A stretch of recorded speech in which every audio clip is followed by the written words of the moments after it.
Arsip, apa kabar? Senang sekali saya kembali bertemu dengan sahabat Arsip.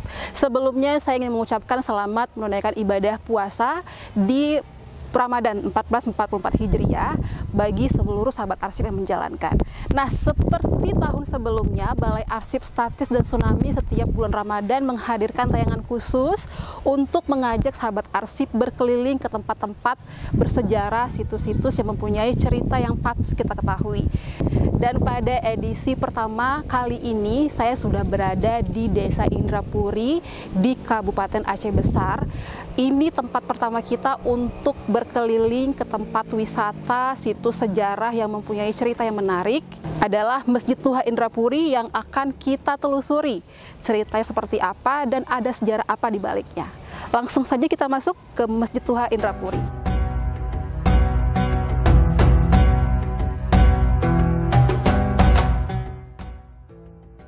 Masjid Tuha Indrapuri yang terletak di Desa Kede, Kecamatan Indrapuri, Kabupaten Aceh Besar ini adalah sebuah bangunan bersejarah yang didirikan di atas bangunan candi dari kerajaan Hindu sekitar abad ke-12. Dalam bahasa Aceh, Tuha berarti tua. Seperti namanya, masjid ini berdiri sejak lama dan menjadi salah satu saksi peradaban Islam di Serami Mekah. Selain juga menjadi bukti kerajaan Hindu pernah ada di Aceh. Nah, sahabat Arsip, ini dulunya adalah bekas candi kerajaan Hindu Lamuri sampai akhirnya sekitar tahun 800-an itu dialihfungsikan menjadi masjid. Jadi dulu kawasan ini adalah pusat Hindu. Masyarakat Hindu banyak yang menetap di daerah ini sampai akhirnya Islam berangsur-angsur masuk ke daerah ini. Nah, seperti apa nih jalannya masjid ini dari awal menjadi pura, benteng, akhirnya menjadi masjid. Sekarang saya sudah bersama dengan juru pelihara Masjid Tuha Indrapuri. Bersama dengan saya ada Bapak Ismawardi. Assalamualaikum Pak Ismawardi. Iya, Pak, kabarnya gimana hari ini? Ya, memang baik. Iya, Bapak sudah berapa lama menjadi juru pelihara masjid, Pak? Memang kalau saya jadi juru pelihara di sini mulai tahun 1996. Cuma ada juga beberapa tahun yang enggak difungsikan, kemudian dialihkan kepada teman-teman saya. Kemudian saya baru kembali masuk di sampai sekarang. Iya, Pak, ini kan memang kalau kita dengar cerita kami yang milenial nih kan kalau mau tahu soal masjid ini lihat Google ya Pak, internet gitu. Katanya ini dulu adalah bekas kerajaan Hindu. Dulu di sini banyak masyarakat Hindu. Jadi ini awal kebangkitan Islam ya Pak di kawasan ini. Seperti apa sih Pak awal ceritanya? Ya, sebelumnya dia memang Hindu. Dia memang ada dua kerajaan dari India. Mereka dua kerajaan ini, satu kerajaan kecil, yang satu kerajaan besar. Makanya mereka antara dua kerajaan ini mereka berperang. Kalahlah kerajaan kecil ini. Mereka dari India lari ke sini. Kemudian oleh orang Aceh, oleh orang dia ini minta ditolongi, minta ditempati di sini daerah ini karena mereka dikejar oleh negerinya sendiri. Kemudian diterima oleh orang Aceh. Setelah itu mereka lihat-lihat daerahnya. Kemudian di sinilah dibangunlah benteng ini. Kemudian dua di antaranya pinggir laut.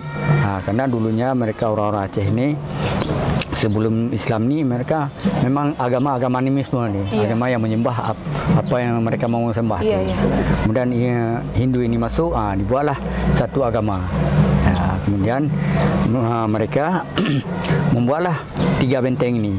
Di antara tiga benteng ini sama jauhnya antara Indrapuri dengan Indrapatra. Misalnya ada 50 kilo dari Indrapatra ke Indrapurwa ada 50, Indrapurwa ke sini 50. Makanya disebut dengan Aceh Tiga Segi.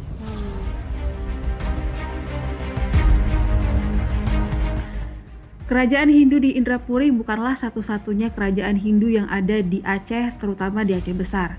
Terdapat dua kerajaan Hindu lainnya yang juga membangun candi atau benteng, yaitu Indrapatra yang terletak di Krung Raya Bait Baitusalam Aceh Besar dan Indrapurwa yang terletak di Gampung Lambade Pekanbadak Aceh Besar.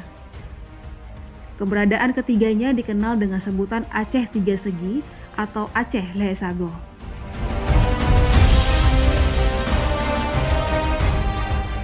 Nah, ini ada apa aja Pak kalau di masjid ini Pak? Kalau di masjid ini memang ini daerah ini dulunya yang pertama itu yang membawanya itulah namanya Ratu Arsya. Pada tahun 600 Masehi itu. Kemudian tahun 700 Masehi barulah Islam masuk ke Pasai. Tahun 700 Masehi, Pak, ya? 600 India masuk. 700 Islam masuk ke Aceh. Sebelumnya Islam ni belum masuk ke wilayah-wilayah yang lain. Seperti di Asia ini belum masuk dia. Langsung ke Aceh ni. Langsung ke Aceh. Dari Arab langsung ke Aceh. Ya, Pak, ya? Maka diterimalah oleh orang-orang Aceh. Dulunya mereka tuh beragama itu. Kemudian diajarkan orang-orang ini, orang-orang Aceh kembali kepada Islam. Masuk kembali Islam. Iya. Ya.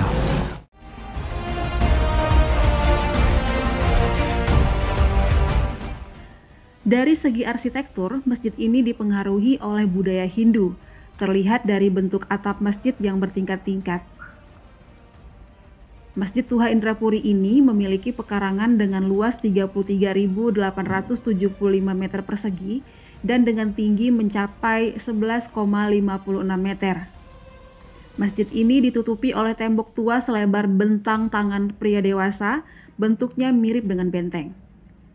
Di areal masjid juga terdapat 2 kolam kecil sebagai tempat berwudu dan mencuci kaki. Selain itu juga ikut dikelilingi pohon sehingga udara sekitar menjadi terasa sejuk dan segar.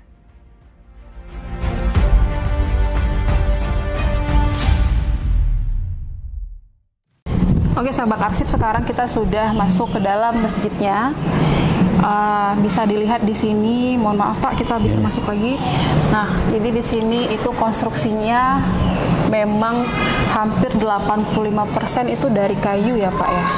Ya. Pak, ini dari tiang-tiang penyangganya juga kayu ya Pak? Ya, kayu semuanya. Dulunya dia beratak rumbia. Oh, dulu atapnya rumbia. Kemudian waktu Belanda itu kalah Belanda, dibelilah sama Bu Indrapuri ini, dibelilah seng asrama dia, dibelilah seng. Dulunya dia daur rumbia. Oh gitu Pak, ya. Masih ada simpanan foto yang pas masih pulau yang masih pakai daun rumbia itu Pak?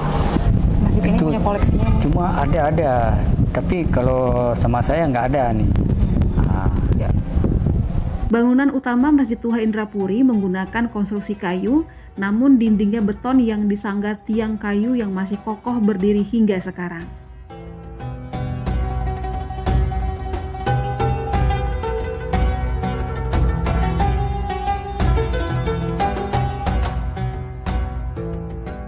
Tiangnya nggak ada terombak sedikit pun. Kalau ada yang terehab, kayak itu kayunya yang beda itu kan ya beda Pak? deh. Iya betul. Ya. Jadi yang atas tuh kayunya beda, atas tuh kayunya beda. Mungkin dia kadang-kadang kayu yang dulunya dia tebalnya 10, kayu yang sekarang misalnya 5, 10. Kayak ini, ini kita jalan nih. Ini kan kita dengan gergaji mesin nih, yang ini gergaji mesin nih. Ini gergaji mesin itu beda tuh, itu kan kayu yang dulu. Beda ya Pak ya. Kelihatan memang beda. Ya, beda. Jadi memang kayu-kayu ini udah ratusan tahun ya Pak? Ratusan tahun. Dan belum ada sama sekali pergantian kecuali untuk beberapa kayu Pak ya, untuk karena udah dimakan rayap tuh. Kalau nggak dimakan rayap nggak diganti juga. Cuma ukiran-ukiran tuh semuanya nggak diganti satupun. Ukiran ada di samping, ada yang di atas, itu nggak diganti satupun. Pak, ini kita ke bagian depan ya Pak, mari. Nah, untuk bagian depan ini sahabat arsip agak beda, ada ini mihrabnya ya Pak ya? Ini ada mimbar ini, dulunya tempat khatib, ini tempat imam. Ini memang juga punya awal dibangun? Ya, punya awal. Sampai sekarang masih difungsikan? Ya, masih difungsikan. Cuma yang tidak difungsikan karena ada ini ya. Iya ya. Dulu berarti imam. Waktu masih kecil saya, masih sekolah saya masih fungsikan ini. Jadi khatib duduk di sini ya Pak? Duduk di sini. Imam di sini kalau ya, imam misalnya. di sini. Baik. Jadi ini juga adalah konstruksi dasar ya Pak ya? Konstruksi. Jadi jadi punya lama. Bayangin sahabat arsip, ini sudah ada sejak masa Sultan Iskandar Muda, Ya, betul ya Pak? Jadi pasti beda rasanya kalau sholat di sini ya Pak. Ya, ya.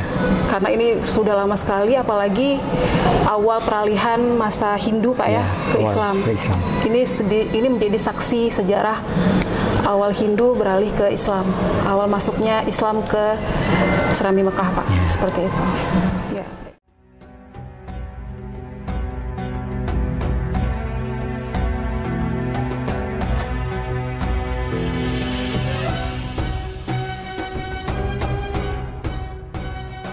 Hingga saat ini, masyarakat di sekitar masjid masih menjadikan Masjid Tua ini sebagai pusat beraktivitas dan beribadah.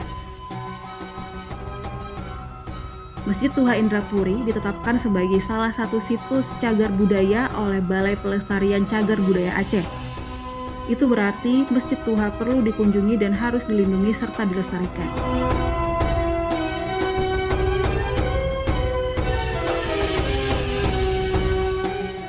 Demikian sahabat arsip, wisata kearsipan edisi Masjid Tua Indrapuri kali ini.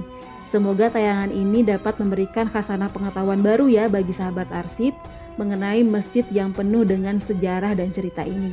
Dan semoga pula kita senantiasa selalu menjaga dan melestarikan tempat-tempat bersejarah sebagai memori kolektif bangsa yang akan terus kita wariskan ke generasi mendatang. Sampai jumpa di wisata kearsipan berikutnya.